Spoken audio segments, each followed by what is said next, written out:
Welcome to Module 4, Common Issues and Making Referrals. This module is part of a series called Helping Clients Monitor and Improve Their Credit Reports and Scores from the Consumer Financial Protection Bureau. This presentation is being made by a Consumer Financial Protection Bureau representative on behalf of the Bureau. It does not constitute legal interpretation, guidance, or advice of the Consumer Financial Protection Bureau. Any opinions or views stated by the presenter are the presenter's own and may not represent the Bureau's views. The Consumer Financial Protection Bureau is a 21st century agency that implements and enforces federal consumer financial law and ensures that markets for consumer financial products are fair, transparent, and competitive. CFPB FinEx is a place where financial educators, practitioners, counselors, researchers, and others can share information and best practices, learn from one another, advance their work, and see what CFPB is doing to help consumers. Welcome to Module 4, Common Issues and Making Referrals. This is the final module in a series designed to help you as a practitioner partner with clients to help them monitor and improve their credit reports and scores. If you haven't watched Modules 1 through 3, start there. In Module 4, we will learn about common issues clients may face when improving their credit histories and scores, partner with clients to make referrals and find reputable credit counselors, and explore additional resources to help you in your work. It's so nice to see you again. As I have worked with clients on their credit goals, I have learned so much. When clients have a question, we go to Ask CFPB together to find accurate information. Let's take a look at some common questions and situations. The client I was working with to build credit so they could find housing and a car loan referred their family member who was recently denied a car loan. They wanted to know why they were denied and what they could do. I learned that if a lender rejects an application, they have to notify the applicant. The lender must tell the applicant the specific reasons their application was rejected, or let the applicant know the reasons if they ask within 60 days. If a lender rejects an application based on a credit report, they also have to provide the applicant with the numerical credit score the lender used in taking the adverse action, such as a denial, and the key factors that affected the applicant's score. Give the applicant the name, address, and telephone number of the credit reporting company that provided the report. Tell the applicant about their right to get a free copy of their credit report from the credit reporting company that provided the lender with the information within 60 days of the adverse action notice. And explain the process for fixing mistakes on a credit report. The client did receive an adverse action notice in the mail. While it wasn't the news they were hoping for, they were happy to get the information they needed to be able to take steps to build their credit. Another client is very careful with their budget. She carefully tracks her income and expenses and categorizes her spending at the end of the month. She hasn't had a credit card before because she was concerned about getting into debt. She is a long-term renter who loves the apartment where she has lived for 8 years. The client applied for a credit card because she used her savings earlier this year for a medical expense. She knows she may need new tires soon and will need to use credit to replace her tires. The client received a notice saying she was denied because of an insufficient credit file. She was confused because she tries to be responsible with her money. Many people may not know that having no credit history or limited credit history can create issues similar to having negative information in a credit history. 1 in 10 adults in the United States do not have a credit history with one of the 3 nationwide credit reporting companies. Even more people don't have enough history to generate a credit score. This is called a thin credit file. The client has never used credit. She pays for items in cash and does not have a car or home loan. She wants to start building credit so she can access credit for other goals, like new tires and eventually buying a home. I gave the client the Building Credit from Scratch handout. She can consider a product like a secured credit card to help her build her credit, get and read her credit reports, and learn what matters in a credit score, like paying credit card bills on time. I remind the client about the 5 elements that make up a credit score: payment history, amounts owed, length of credit history, types of credit used, and new credit. After we talk, the client decided she is going to apply for a secured credit card and has a plan to pay the card on time each month to help her build a positive credit history. Knowledge check. If a lender rejects an application, they are required to notify the applicant the specific reasons their application was rejected. True or false? If you said true, you are correct. Federal law requires that a lender must tell the applicant the specific reasons their application was rejected or let the applicant know the reasons if they ask within 60 days. Unfortunately, sometimes clients may be denied credit because of discrimination. The Equal Credit Opportunity Act makes it illegal for a creditor to discriminate in any aspect of a credit transaction based on certain characteristics. The Fair Housing Act also makes many discriminatory practices in home financing illegal. It is illegal to refuse a person credit if they qualify for it, discourage a person from applying for credit, offer a person credit on terms that are less favorable than terms offered to someone with similar qualifications. For example, offering someone a higher interest rate, close a person's account on the basis of a person's race, color, religion, national origin, sex, including sexual orientation and gender identity, marital status, age, receiving money from public assistance, exercising rights under the Consumer Credit Protection Act in good faith. I wasn't sure what to help clients look for.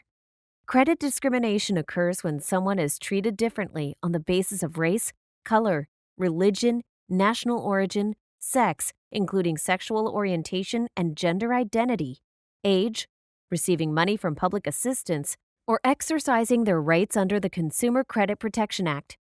Credit discrimination is often hidden or even unintentional, which makes it hard to spot.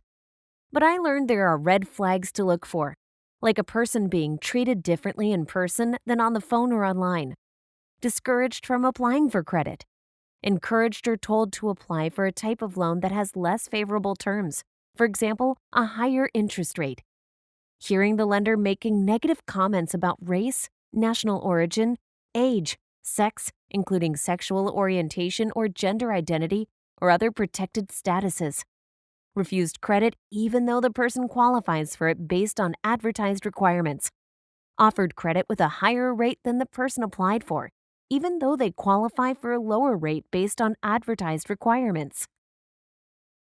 When clients believe they've been discriminated against, they can access resources to help. A person can find legal resources list by state at lawhelp.org. Find out about eligibility for assistance from a legal services program funded by the Legal Services Corporation at lsc.gov/what-legal-aid/find-legal-aid, or they can locate their state attorney general's office at naag.org/find-my-ag/. Knowledge check.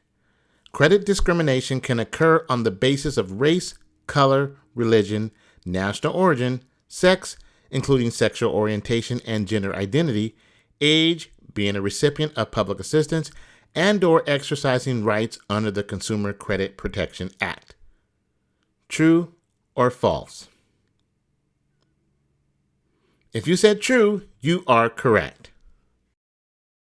I was able to share information on credit discrimination with clients and help them know what red flags to look for. Now, I am working with a client who just requested a copy of his free credit report from one of the 3 nationwide credit reporting companies.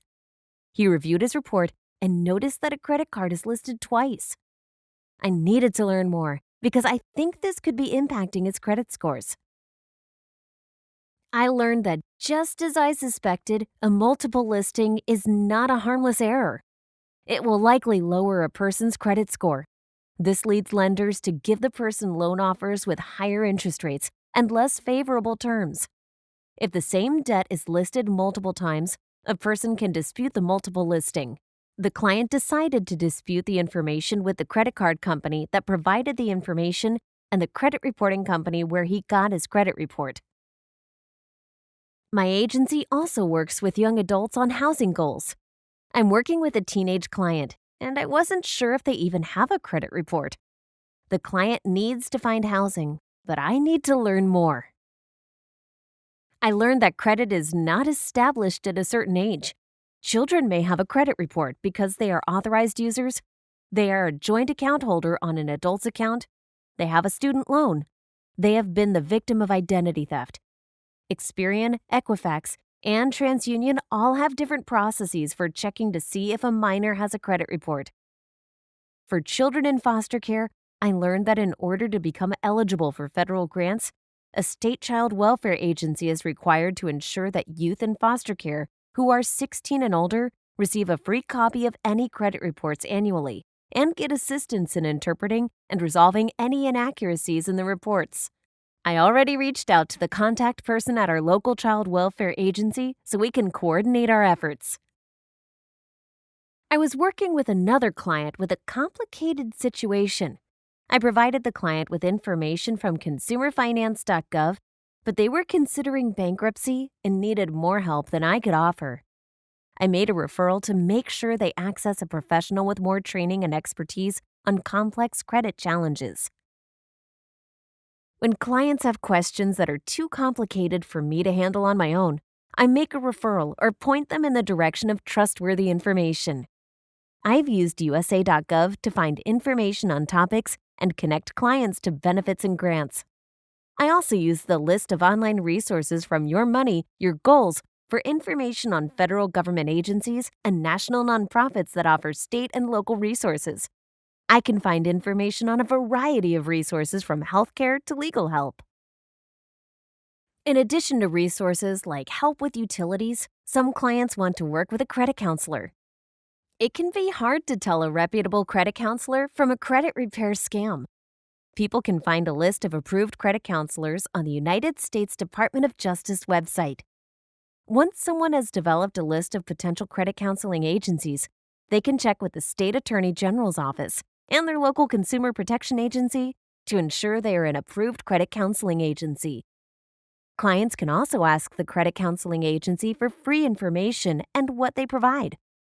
A reputable credit counseling agency should be willing to send someone free information about its services without requiring the person to provide any details about their situation. If a service doesn't do that, consider it a red flag.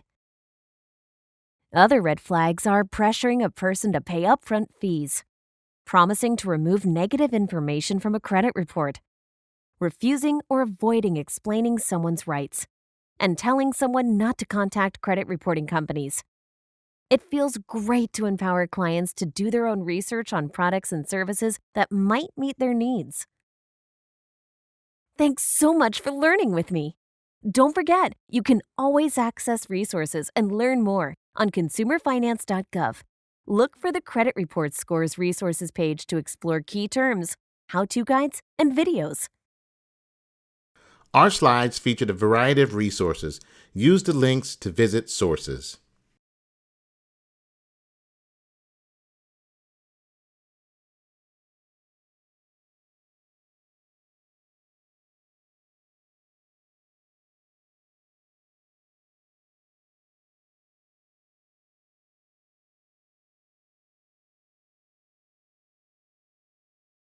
Thank you for joining us for our final module in this series. To continue to learn more, join the CFPB FinEx community. You'll receive updates by email and engage with a large network of practitioners. You can also access the LinkedIn discussion group for news, research, and best practices.